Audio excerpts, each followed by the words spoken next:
Depois que uma pessoa é condenada, quanto tempo demora para ela voltar para a rua? Nesse vídeo eu vou te explicar de forma simples e clara quais são os regimes de cumprimento de pena e as regras de cada um. Olá a todos, meu nome é Vitor Farias, advogado criminalista, e por aqui falamos de assuntos de direito, processo e execução penal. E se você gosta desse tipo de assunto, já curte o vídeo e se inscreve aqui no meu canal. E vamos começar hoje falando dos regimes de cumprimento de pena. No Brasil a gente só tem três: o fechado, o semiaberto e o aberto. E o primeiro de todos, e também o mais grave, é o regime fechado, que é cumprido em estabelecimentos de segurança média e máxima. São as famosas penitenciárias que a gente escuta no noticiário todos os dias. Nesse regime, o preso só tem a possibilidade de trabalhar fora, trabalho externo, se houver alguma obra pública. Mas isso não é nada comum no Brasil e quase nunca acontece na prática. Sobra então a possibilidade de trabalho interno, ou seja, trabalhos que aconteçam dentro da instituição prisional. Mas as vagas também são escassas. Então, nesse regime, a pessoa vai passar a maior parte do tempo presa e sem nenhuma ocupação. Logo em seguida, a gente tem o regime semiaberto. Deveria ser cumprido em colônias agrícolas, industriais ou em estabelecimentos similares. Mas, infelizmente, na maior parte dos estados do país, a gente não tem estabelecimentos desse tipo. No regime semiaberto, o trabalho externo é admitido, a pessoa pode trabalhar durante o dia e retornar à instituição prisional no período da noite. E, em alguns estados, em razão da falta de vagas no regime semiaberto, foi criada a figura do regime semiaberto harmonizado. Quer dizer que a pessoa vai ser colocada em liberdade com tornozeleira eletrônica e cumprindo algumas condições. Em seguida, a gente tem o regime aberto, que deveria ser cumprido em casas de albergado ou instituições similares, que também são escassas no país. Na prática, o regime aberto é cumprido em casa, cumprindo algumas condições que são definidas pelo juiz.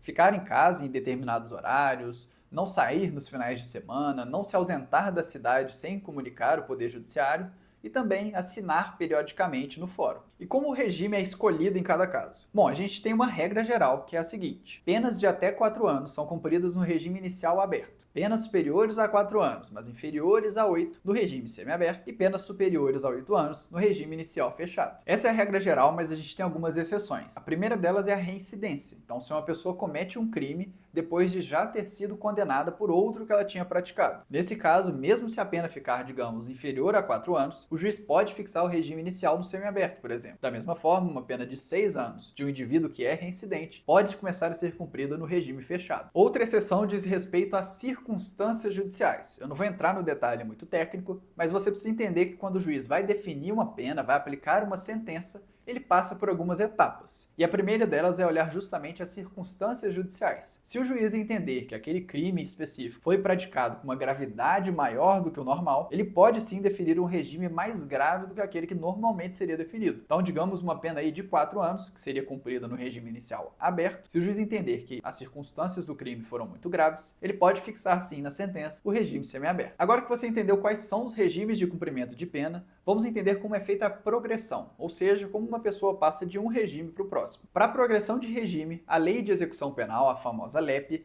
prevê requisitos que são objetivos e subjetivos. Os objetivos são critérios matemáticos. A pessoa precisa ter cumprido um determinado percentual da pena para progredir de regime. 16%, 20%, 25%, depende muito de cada caso. E ao lado dos requisitos objetivos, que como eu disse são matemáticos, a pessoa precisa ter cumprido um percentual da pena dela, da pena total que foi definida, a gente tem os requisitos subjetivos, que dependem da pessoa do apenado, como ele tem se comportado durante o cumprimento da pena. Então, para progredir de regime, a pessoa precisa ter bom comportamento, o que vai ser comprovado por meio de um atestado de conduta carcerária, que vai ser enviado ao juiz pelo Departamento Prisional do Estado. Resumidamente, a pessoa não pode ter um histórico recente de cometimento de faltas. E além desses requisitos objetivos e subjetivos, a partir de 2024 voltou a ser obrigatório a realização do exame criminológico. A justificativa é que o exame é como um teste para comprovar que aquela pessoa pode, que ela está apta a progredir de regime. Mas esse exame só é obrigatório para pessoas condenadas por crimes que foram praticados após abril de 2024. E além de tudo, esse exame é bem controverso, porque não tem como ter certeza se uma pessoa vai ou não voltar a cometer crimes simplesmente pelas perguntas que ele respondeu. E é por todos esses motivos que a gente fala que a progressão de regime demora mais tempo do que necessário. Às vezes ninguém avalia se a pessoa já cumpriu o percentual da pena, às vezes o atestado de conduta carcerária demora a ser encaminhado ao Poder Judiciário, e agora a gente ainda tem um exame criminológico para atrasar ainda mais aquilo que já não funciona bem. E se esse vídeo te ajudou a entender melhor o assunto, já deixa o like e se inscreve aqui no meu canal.